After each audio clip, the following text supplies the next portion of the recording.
It's time for the Gettin Outdoors podcast, Town Country United Bank Lake Millers Ferry Weekend Hunting and Fishing Report. A weekly update on water conditions, ramp events, generating schedules, horse biting, and seasonal hunting information with my outdoor media analysts Joe Allen Dunn and Kevin Sims. This weekly hunting and fishing report is brought to you by the good folks at Town Country United Bank in Camden, Alabama, serving their customers for over 40 years. Town Country United Bank's highest priority is satisfied customers. Now, here's your weekend Lake Millers Ferry hunting and fishing report.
Team Bigfoot in the house. I went fishing with Team Bigfoot. We're going to talk about that in a minute. Welcome, everybody, to the Town Country United Bank Hunting and Fishing Report for podcast number 167. And I hope y'all enjoyed that interview with Ruben Flora. I tell you, that guy is something else. He's an artist, is what he is, making those head jigs. He really is. And we got a lot to go over today. I tell you what I want to start off with today, the big news of this week. And I'm going to give everybody a little history because we have already went over this before the show today. Back in August of 2020, on podcast number 81, I replayed an interview I did on a Friday morning live show with Blake Harwich, the executive director of Coosa, Alabama River Improvement Association. And she talked about what all was ahead of her to work towards getting funding to dredge that river, to rebuoy the river, to work with the Corps of Engineers on the spraying issue. And that was, 15 months ago. And I told everybody that this organization was behind the recreational boaters, the recreational fishermen. I told every one of you to join the Coosa, Alabama River Improvement Association and support this organization. And I hope Bud Williamson's on here because I know he did join. And everybody who did not join or who was waiting to see if they were going to do anything for us, I'm fixing to read the press release they sent out last week, and I want everybody to listen real carefully. In March, Congress passed the budget for fiscal year 2022.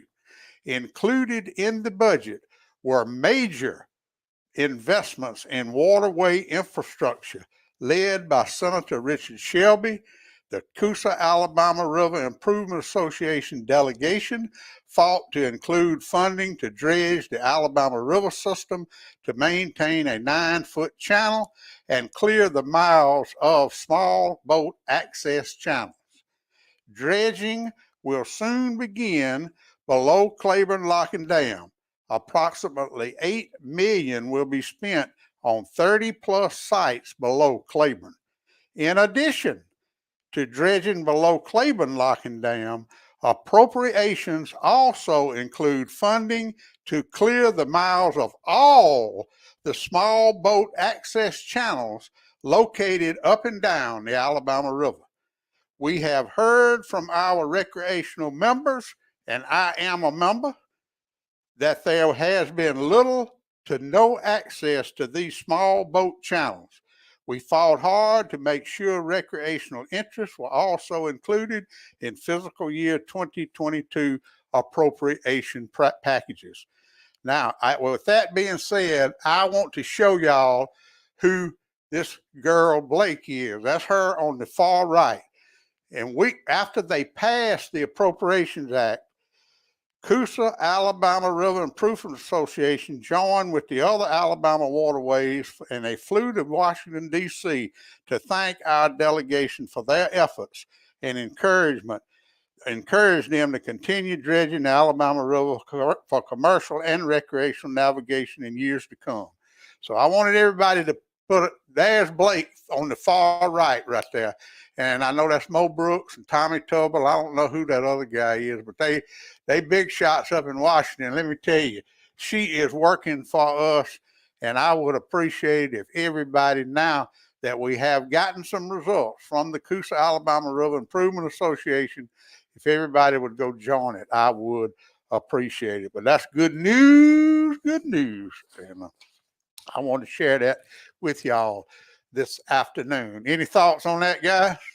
Oh, I think that the sky's the limit. We'll see where it goes from here. Well, at least we got some solid proof that they're working for us. Right. And that's what we've been, that's what everybody's been looking for. That's when I say, hey, have you joined the Coosa, Alabama River Improvement? Well, I want to see what they do. Well, they doing it. And that little old blonde-headed gal is heading up, and she's a pounding the podium for us, and she gets it, understand that she's from up there on Lake Martin, and she realizes what the recreational boaters do for our economy in Alabama. So there's that.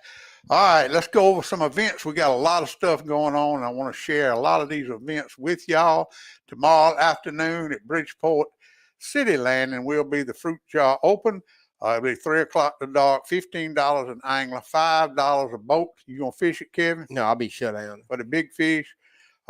Ken's in the shutdown too, so Harry Pardon's going to be leading it up. You want to call Mr. Harry, there's his number, 334-357-0222, and that is tomorrow evening.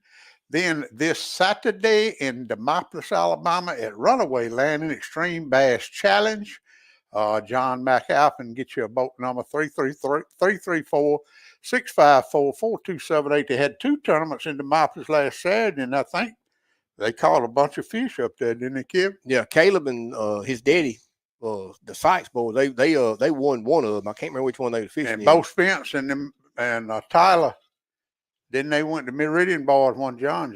Maybe so. All right, and then next Wednesday, from 4 to dark up there to Selma City Landing, Corey Ingram and them will be putting on that. It's like a fruit jar tournament, jackpot tournament.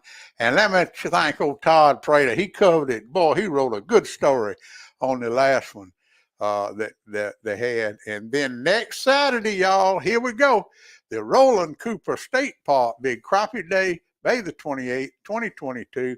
I talked to Josh a while ago. He's getting a little concerned. Nobody's signed up yet, but everybody's going to wait till the last minute.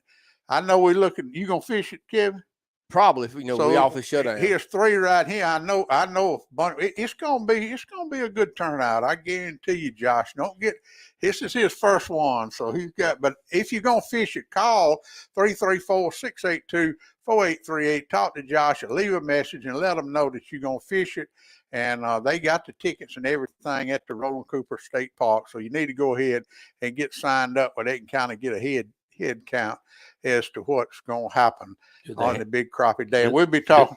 Do they have it set up where you can do it over the phone with a credit card? I don't know that now. Yeah. The best thing to do is call and see. Yeah. You're probably going to have to ride out there.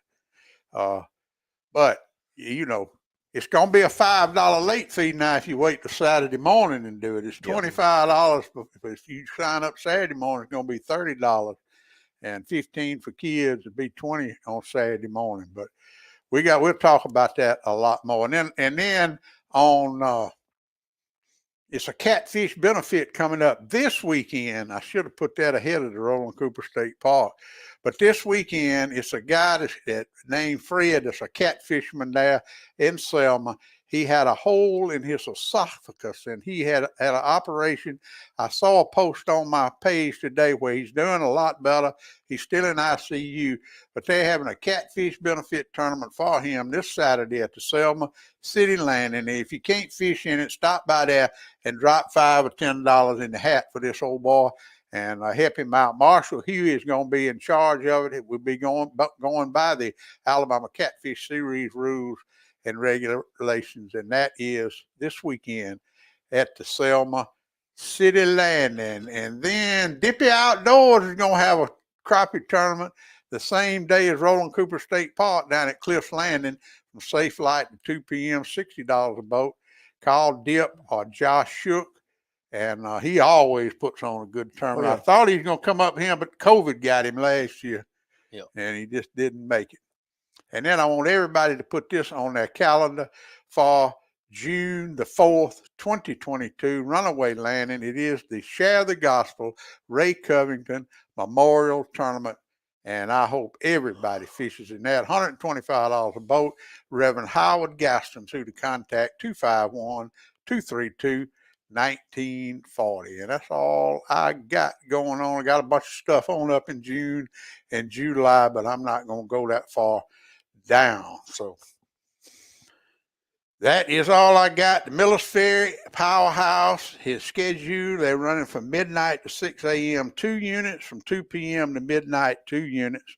At Jones Bluff from midnight to 6 a.m. 2 units, and from 2 p.m. to midnight 3 units. Temperatures in the river at 4 o'clock this afternoon was 87.3 degrees.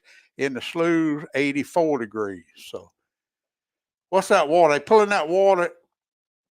They cutting it off in the middle of the day, but you can't never tell what they're doing, can you? Yeah, it has really been inconsistent. I talked to 3 or 4 guys, and they was all talking about it. So I reckon you got to go over and put in, figure out what the water's going to do. It's been kind of iffy the last 2 or 3 weeks on the recording. Well, it's more crucial for your river bite, what you want to do in the river. I mean, it definitely, at Millers Ferry, the current is, that's going to be one of your biggest factors now, no matter what kind of fishing you're doing. All right, everybody, we go over this every weekend, but I want to do it one more time because there's a lot of people coming that have vacations.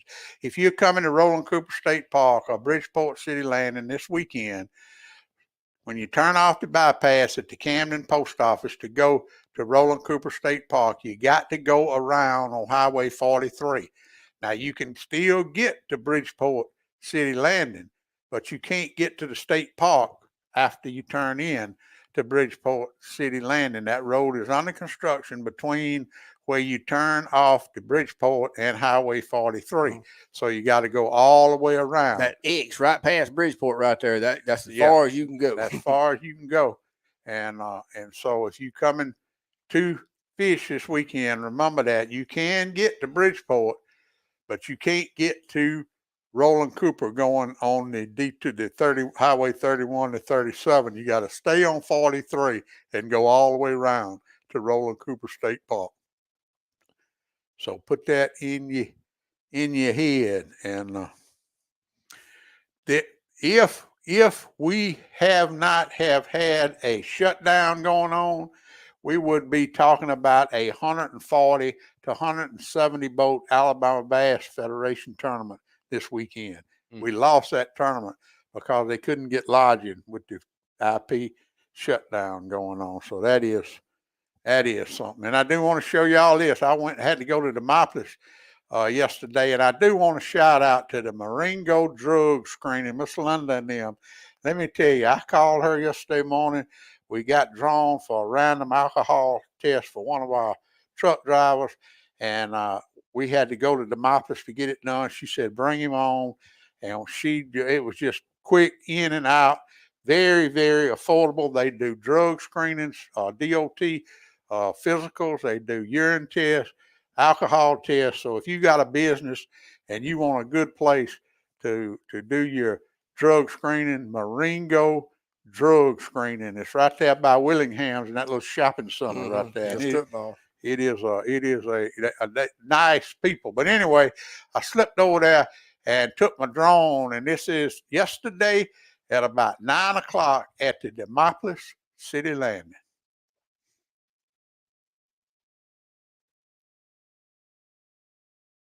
Oh, Lord, excuse, that ain't the right one. Here we go.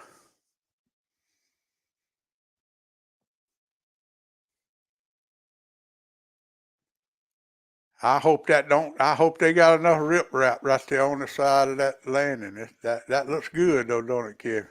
It's gonna be nice. It's gonna be a nice parking lot, nice facility. I wonder if that drone is legal to go hunting with. It'd be nice. Look at my old patch before I go down there. Everything's scared of. You got to get high if you're gonna do it. If you watch what them dead birds, and I don't think they were martins, they some kind of swallows. Them swallows don't like that drone, and you watch it right in here. They'll dip and dive in it, but now them martins will try to take the darn thing out. Well, that Chip bought one to go check the cows with early in the morning. The cows, they tore down fences. They don't like it though. There they are. Well, I tell you, Travis wanted me to go over there. Scott had a hawk nest. They got baby hawks. Wanted me to fly the drone up there and look at a baby hawk. I said, man, that hawk would knock that drone out the sky. But I tell you what, I'm mighty proud for the folks in Marengo County and Demopolis. That is going to be a fine, fine facility right there. And that was yesterday morning. So if the weather stays pretty, I guess they're gonna pave all that. And look, the way it started up there, like they're doing that now. Yeah. But anyway, I just wanted to share that with y'all. And also, I got a. Let me get this down. Hold on. I put a post up the other day. I know y'all saw it. A guy called me and wanted to know how to preserve catawba worms. I saw that. And did you see how many different comments was on that? It was unbelievable. It was so many different ways, and 90% of them said granddaddy used to do this. My granddaddy used to do the cornmeal one was what I did. They said, after you freeze them, roll them in cornmeal and then put them up and they won't turn black, in which, I've tried several different ways. I sometimes it works, sometimes it don't. Yeah. I think putting them in water done the best, though. I done that. Well, they said that makes them turn black, is what somebody said. No, it helped the color. If they touching the bag, they're gonna be black with the bag. I don't know, vacuum, maybe the oxygen. I don't know. All right. What I learned though was that catawba worms weren't worth all the fuss. Yeah.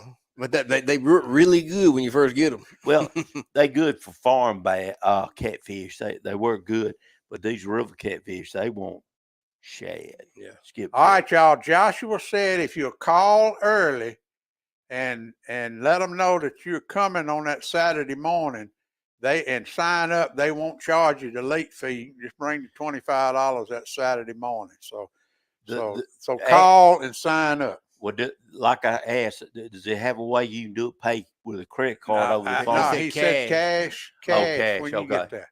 Old cat catchers on here. Let me tell you what I did last night, Stacy.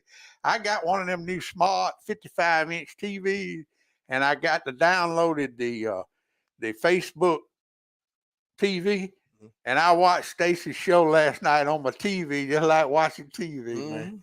The old cat catcher. Y'all had a good show last night. I enjoyed it. Shane, when you gonna come sit with us, Stacy? Yeah. That's what we need. Yeah. Shane Jones is tuned in. How you doing, Shane? Man, I got to carry Shane with me one day. I'm having trouble with my live scope. It's rocking. You saw it, Joel. Exactly. Yeah. Shane, you got to come adjust his live scope. Yeah. Yeah. No doubt. Because I looked up at it, I said, "What? Ain't no way you could see anything. He wasn't seeing what I see." It was it needs tweaking. It sure does, but we're gonna get it done. All right, let me tell you. Stacey, we need Stacy to come on, and we're gonna do like his new products. Do a show with a new product. He got all kinds. That last he night. got all kind of new stuff he's working on. I've been watching it. He needs to start a crappie line. He needs to build him one of them aluminum high rise for put them live scopes on. And we talked about that. I put a post up the other day about the pigs, and Dr. Mark Smith at Auburn University has been studying these pigs, I know, for 10, 15 years, because I've been keeping up with his research. And him and it's another doctor over there, I can't think of his name. But anyway, he put a post up where he says once they eradicated hogs, the turkey population seemed to increase. Of course. So, I mean, there you go. I still say that we have the hogs are not the only predator. Oh no. I've seen multiple videos where eagles were after pullets and eagles were after grown turkeys. I mean, you can't do nothing about that. No, but that's right. But what I'm saying is, that it's a predation. Snakes too. Snakes. Well, chicken snakes gonna be there. My Uncle Ralph said there ain't but one thing in the woods that as soon as he's hatched, everything's after him. Yep. And that's a wild turkey. That's right. Yeah. Everything's after him. But when a turkey, when she goes to nesting like that, she loses all her scent. Yeah.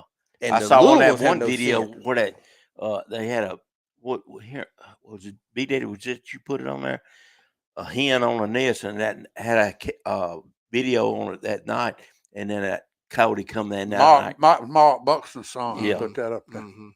So, hey, Lonnie Ray's on here. Lonnie been mighty quiet. He been like old Big Bama Bryant. He been out there honeymooning out there on that river. Lonnie Ray needs a flood. He did catch a fish at Claiborne here a while back off the bank down there.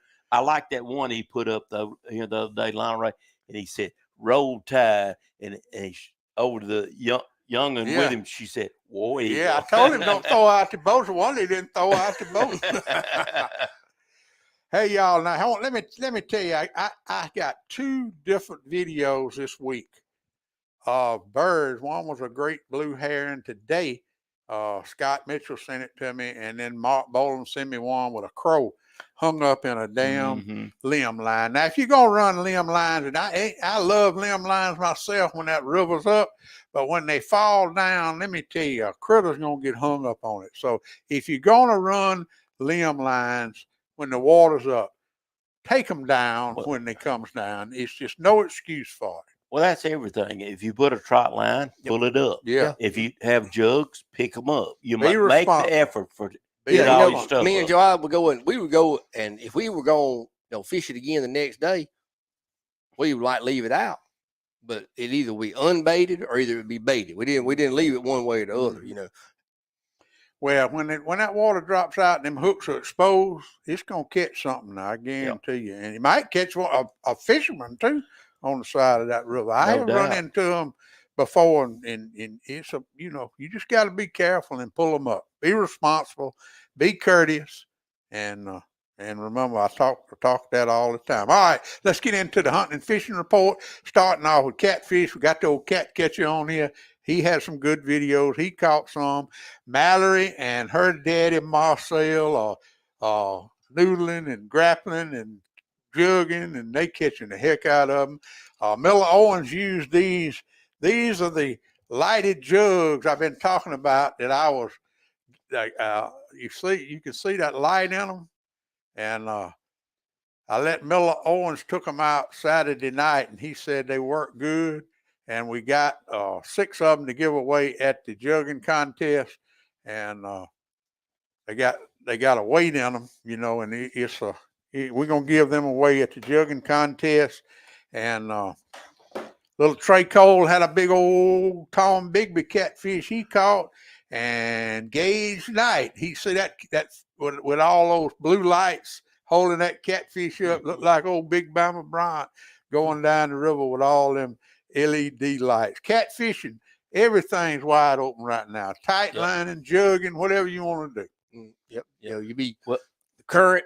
That's Well, Travis and Scott, they hung the head down. They sure did. They come back to me wanting some more schooling because their jugging didn't do They nothing. They lost now. They got on what to do because they're not on the flats like they were, and they can't figure out how to do the long line like they should. They thought they knew something, but now they're coming back asking for more schooling. Well, you're going to give it to them too, probably. Yeah, well, they help me out, so I'll help them out a little bit. I ain't going to tell them everything, though. There you go, Mel. The Jugging 2 contest is July the 23rd, and there's all the information, and it is going to be a good one. And we got a lot more time to talk about it, but I had Mel Fleming wanted to know when's the Jugging contest, so that one is going to be, I promise you, a very hard tournament. It's going to be tough. It's going to be somebody that hot. has some experience and know what they're doing. And I think what's going to really win it, and I need to talk to Stacy about it. I need him to help me, show me how to use that. Well, no, we're not hiring ringers to like. I just want him to show me how to use the technology to find the fish like he does, and that way I can find the fish and be right on top of them. Well, you know who the reigning champion is, don't you? I know. You're sitting by. I know. Huh? We talked about that the other night, and we both thinking that I got a plan. The technology is going to be the big key in that tournament. Oh yeah. Well, it's going to be a good one, and I'm looking forward to it. And we got a long time to talk about. Let's talk about crappie now. I want to tell. I done told most people this story, but I went to Joe Allen's house Saturday night, and you and Donna tore them up Saturday. Y'all had a good day. And Donna said she was tired and didn't want to go the next morning. I said, well, I'm going. I said, Joe Allen, you want to go with me? He said, yeah, where you want to meet you? I said, I'll just put in a day. Let's just come pick you up. So I woke him up 5:30, and come on, picked him up. And we was going out in the river. I said, all right, you want to go up here where I've been catching them fish? Back at what? Like you woke him up at 5:30. What time did you actually push off the dock? When he called, all I heard was ready. I heard was he was ready when I got there. He was ready, so I have to give him that. It was 6, a little after 6. Yeah. A good 30 minutes. That's a good 30 minutes. Yeah. And anyway, we pulled out, and I was gonna go up the river and go to those places I've been catching them fish. He said, "No, let's go down here." And he took me to a place, Kevin, I ain't never been in my life. And he showed me some tops that I ain't never seen in my life. He made a huge mistake. Yeah. The first, when we left there, ain't no money fish be left there by the time the tournament. When we left there, Big Daddy looked at me, you shouldn't have showed me that. But I'll have to give it to him now. He did. And we were 6 good spots. We fished. We was home by 11 o'clock with 19, I believe we had 19. But well, we left out there at 11 and went to Alligator and fished some Todd Bishop's spot and limited it out then almost. We had for the weekend I think we had 48 crappie. From I fished one day below, fished with me and Donna and Big Daddy.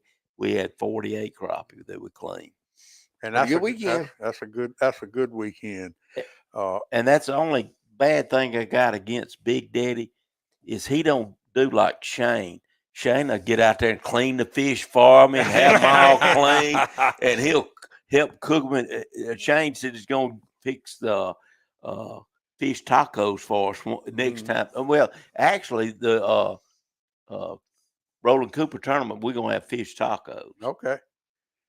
Well, he said he got a guide trip that day. He does that day, but he's coming after he leaves that. He's coming to see us. Yeah. And Monisa caught. You see that 2.5 pound fish she caught? I know she's probably up Mill Creek. Mark Bolden tore them up. Scott Mitchell was tearing them up. Now Todd caught 21. But Todd don't send me no pictures. He don't have Facebook. I told him I'll give him your number when he starts sending He needs to send you the pictures, and you send them to me. All right. And but if you coming crappie fishing, now when I took out Sunday after me and Joe Allen went, it was a guy at the landing that had been all morning. He didn't catch anything. And so let's tell everybody how to catch those fish, Joel. Well, the thing is now, I know it's hot, but now they're starting to concentrate again. And you go in there and find those brush tops. Everyone won't have fish on them, but keep trying them. You gotta look. You gotta find the fish. And when you've hit them, this is the best time of year. I promise you. It's better than chasing the banks. Yeah. When they get concentrated, there for a while, we lost them. It got real hard. They were scattered, but now it's on now. They concentrated. Yeah. So you need to hunt those brush tops, 8 to 10 foot of water. Your river ledges are fixed to go into play too now. Todd caught some more river ledges. Me and Donna, in the summertime, it's all you want in the right creek mouth or the right ledge. You catch all you want if you like fishing with a minnow drop shot. If you're fishing with minnows, but me and you didn't have a minnow in the boat. The Reuben Flora, black and chartreuse, and I was using B&B Millers Ferry Blue. And let me tell you something. I don't know what the difference in those two jigs are, but now when they hit that B&B wheelish, you would hook them in the top, good hook set. Yep. But when those Reuben Flora jigs, they would swallow them something. Yep. Now, I don't know. I've always liked black chartreuse. Well, that with those custom-made jigs is sort of like Shane was showing that guy on one of his videos, rubbing that to get some scent. It holds more scent on them. And we've always done that with, even bass fishing, with jigs. Shad formula stuff. And crawfish formula. I'm old school. I used Uncle Josh's pork rind for years because it was more realistic and held scent. But anything's the whole scent's gonna be better. Joshua, you can buy those Reuben Flora jigs at Dunn Sports in Thomasville, Alabama, and you got a good supply. Oh yeah, I got them. All right, so crappie fishing's good this weekend, but you got to get them. We were catching those fish in 10 to 12 feet of water, 6 to 7 feet deep. Yep. And they on those tops. They on those. You find you a good stump, a good brush. That one big one you caught was just one fish on. He was on a stump, on a limb. Well, I tell you what, Big Daddy showed me, and I was always scared of doing that. But Big Daddy would actually he'd gone right up in there on the top. Yeah. And you know, I said, they ain't gonna bite you getting too close. He'd be right on top of. But we caught him then, just jigging right on it, hit it right under the boat. Yeah. They didn't scare him. No. Now they will. Some of them will scare, but you'll see them if they move off of that. They'll move off like a covey of quail. Well, you would be still in for a little while. They come right back, and it was wham, wham, wham. Hey Denise, Denise is tuned in. That one time Todd went with Gerald fishing, and they was fishing and catching one here, one there. He said, "Hold on." He got all the poles, put them all up, all the 12-foot poles, pulled out all 14-foot poles. They get a little bit further from the top. Well, then they went to wearing them out just because that particular day they was real spooky. Yeah, so they need to be a little further from the top. And I got a 12-foot rod in my boat if they spook. Well, I think it depends on water clarity. And where we was at, the water's still a little bit stained, and it was moving a little bit. Yeah, too. and I think that, And I think that holds them tight to that cover when that water's moving a little bit. and that's why I think earlier when I tell you I ain't scared of muddy water no more, muddy water is really your friend. You get real close to them before they spook. Look what Shane said, and that makes a lot of sense, because you remember that big old gar we saw in there, Joe Allen? Yeah. He said the crappie are scared to move off the tops because the gars are out there trying to get them. And spoonbills, too. I don't know spoonbills. Well, me and Joe Allen, we don't looked at one of ours one day, and there was 2 yellow cat on the bottom going round and round like sharks up under the fish were all on top of the on the cover we might put out, and them 2 big yellow cats were going round and round. They had a head that wide. Well, it's just like, Joe, I was putting that jig down in that treetop. Yep. I mean, in the treetop. You couldn't see it on the live scope, but they were popping it, boy. I love it. I love it when they do that. But that makes more sense. Why they staying on those tops and not getting spooked off is because them gars and them predator fish out there eating them up. And that yellow cat you caught below the dam, it had 1.5 pound crappie in him. They love them. All right, bass fishing, Kevin. This ain't bass, but them Birmingham boys, them city boys went down to the Gulf this weekend and caught some specks.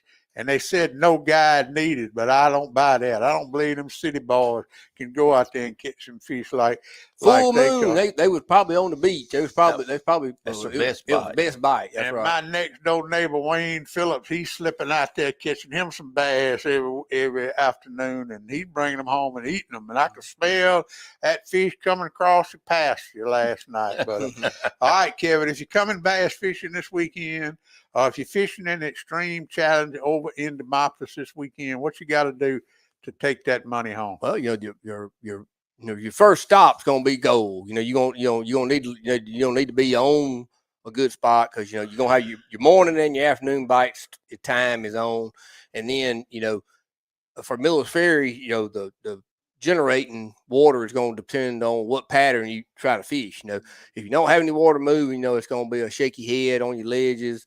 Get on your deep undercut banks and flip. Get on your grass lines with have enough water around them and flip.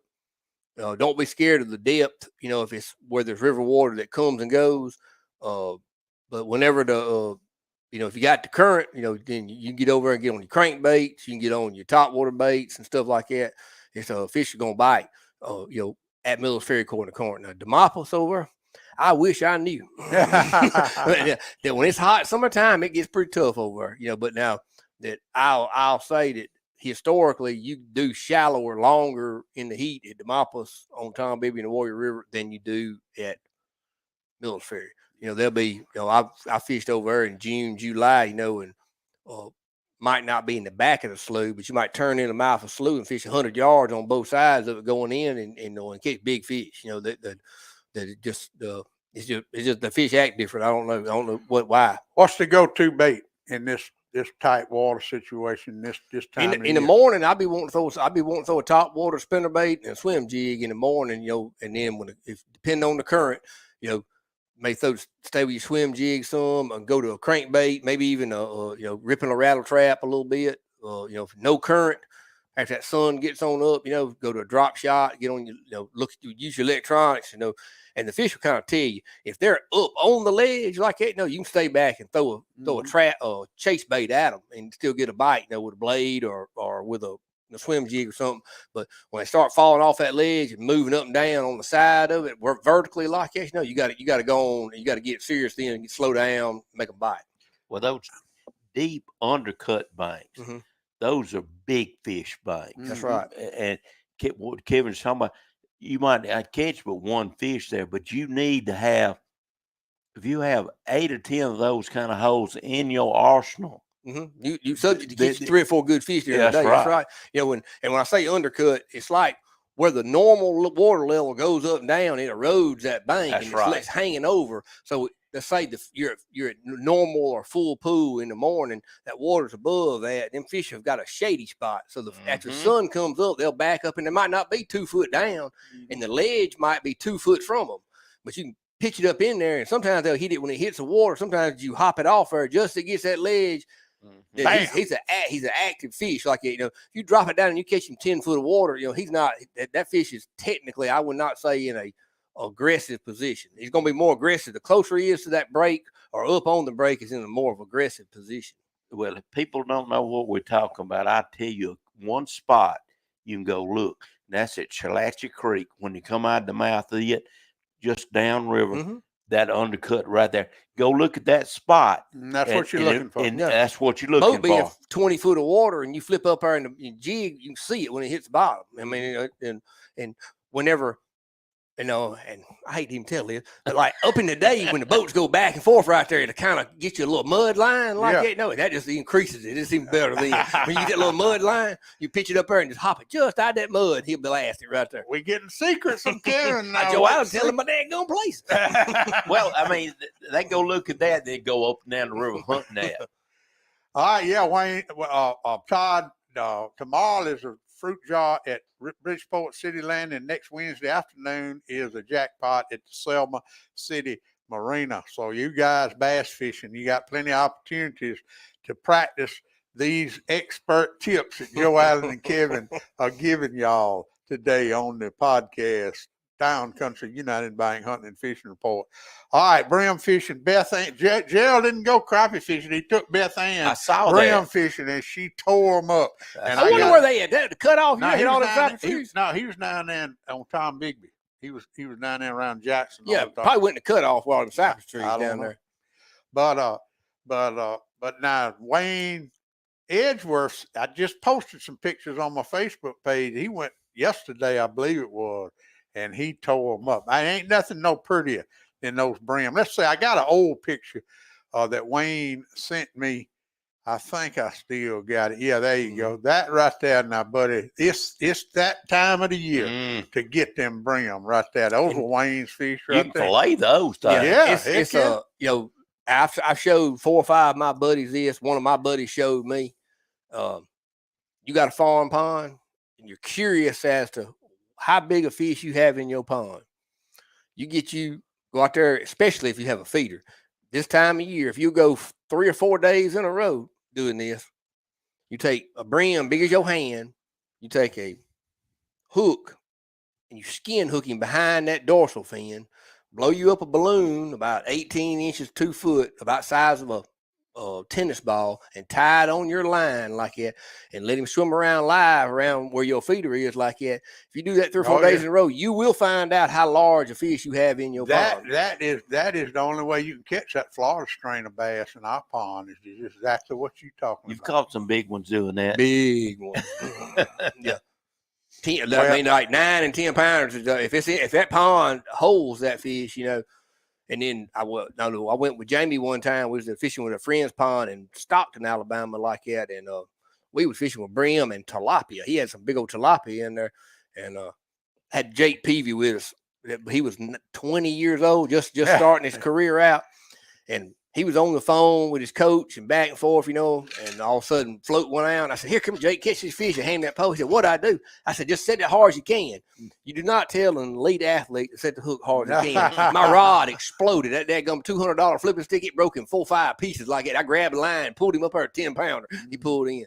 But well, talking about filleting those Bream, Mike Middleton sent me a picture, and he had his fillet knife on the table with those Bream. But Bream sweet meat. And Wayne, I'm not going to tell them your secret of how you caught those Bream, but it was a very unique bait that Wayne used. He's going to have to tell you all that. I'm not going to tell you. But it was a live bait. But it wasn't giving out secrets now. We was going to give them all. If that was my secret, I'd tell it. But that's Wayne's secret. I'm not going to do that. All right, turkeys. We're getting a lot of videos of baby turkeys, and I sure hope they all make it. It's that time of the year, and how many times that turkey gobbles? Oh, Sunday yeah, me morning. and Joe Allen, 100. I guarantee you it gobble 100 I times. told Big Daddy every time his left foot hits the ground, he gobbles. Yeah, he sure did. That was fun. Big Daddy got the owl in him, and he gobbled every time. It ain't nothing no better than to be with one of your best fishing buddies, fishing his holes, catching fish, catching my fish, listening to a turkey gobble. Yeah. You about hit all. You checked off all the boxes that morning. All right, well, Wayne put it up there. I wasn't gonna put it up there. Mealworm. It now live mealworm. Yeah, And my granddad used to grow them when we was chilling like that. He just put the meal in the jar, put a little bit of water in there, closed up, put it up in the dark. They don't smell like maggots either. It ain't bad. I can't do maggots, but them mealworms, they don't smell. We used to go hunt wasp nests. Yeah. And get the wasp nests, get the baby larvae out there. They do good. Neil said he lived in South Carolina that finding yellow jacket nests was like a sport. Yeah. He said they'd be in newspapers. I got a 10-pound nest. They said they lay a piece of meat on the ground. When the yellow jacket on, they dust them with some kind of orange dust. Yeah. And they follow it till they lost it, lay the meat back down. They said about 3 times, and you find the nest. So that's how they tracked them. I found them a lot of times, but I didn't find them that way. I found them on stinging me on the butt. Yeah. All right, Kevin. I hate to even ask about a rodeo report because we got some bad news. Well, we actually it started off as a great night. Drew a good horse. Come out the box, perfect shape. 3-4 jumps in. I thought, well, Brody's about got this figured out. He was under his rigging. He was in good position. He moving his feet. He was looking. I was looking for a score. We were about 4.5, 5 seconds in. Horse made a left turn. He got a little out of shape, and he got through into his hand, and he ended up with a cast on it. He got 3 bones, 3 metatarsals or metacarpals in his wrist, and a little fracture on his big bone. But 4 weeks from now, we signed up. We'd be ready to go in 4 weeks. Well, we're gonna. We just have to wait 4 weeks. Yep. That's rodeo. That's rodeo. That's right. Yeah. All right, Joe Allen, Dunn Sports, Thomasville, Alabama. What you got that folks need? We got everything. Father's Day is coming up. Next. So Ingles coolers are in. Those 35 quart Ingles coolers are nice. But we got anything fishing tackle you could think of, any rods and reels with whoever. We got Lew's, Duckett, Shimano. We got it all. So I got my new rod in. I forgot to mention that. It's a new thing. What the pros are using now. It's called a parabolic rod. This the particular one I bought is it's called a. Yes, we'll hopefully if he's get the cast off, we'll be at rodeo in Marion. Well, put old Todd. Let Todd get out there in the arena with his camera when he comes out to shoot. They usually have 1 or 2 people there, but this rod it's got a unit. If you watching pros on TV when they set the hook and they fighting the fish, their rods make a continuous radius, perfect circle. Like you don't see straight part and then a bend, or you don't see a flat spot and a bend like this. You can take that rod and grab it and you can pull it around there, and it makes the same radius no matter where you grab it and bend it at. It really feels different. I'm really anxious to get out there and fish with it. That's where most of the old rods would say a 30, 20, a 30, that's right. Whatever. Yeah, this one that depends on the bend that's and right. How much backbone. But yours, these have got it all. But you can what brand is it's custom? It's custom by Joe. I can't remember his name. He's in Chattanooga. I had to look at I can't never remember Joe's the man's name. His daddy started a business, but I think he's in Chattanooga is where he's at. But just about all the pros live in that area. And all of them fish with his rods, and I've got 2 now, and I'm hoping to eventually upgrade all my stuff. Because he's got I picked up one of his flipping sticks. He got a carbon fiber flipping stick. Feels like you got a twig in your hand. It's something like it's about $500. I need a crop rod. You can get you one. All right, let me give everybody out there that's thinking about a Father's Day gift. If you got a father that likes to cook, it's 2 things you need to think about. Number 1 is one of those Cajun fryers, and Joe Allen's got a good stock of them. Number 2 is one of those Blackstone griddles, and you can get them at Safford Trading or Coast to Coast True Value. Both of them have them. And Joe Allen sells a Cajun making a flat grill now. It's pretty if you got one in stock, he's got one in his house. I got it on home. It's pretty sporty. But the other thing if you get a Cajun fryer, you need that flip and fry. Batter Pro. Yeah, Mm-hmm. absolutely. Nice. And we get those from anybody that fries food needs a Batter Pro. Yep, it's the same It company. helps you grease everything. Yeah.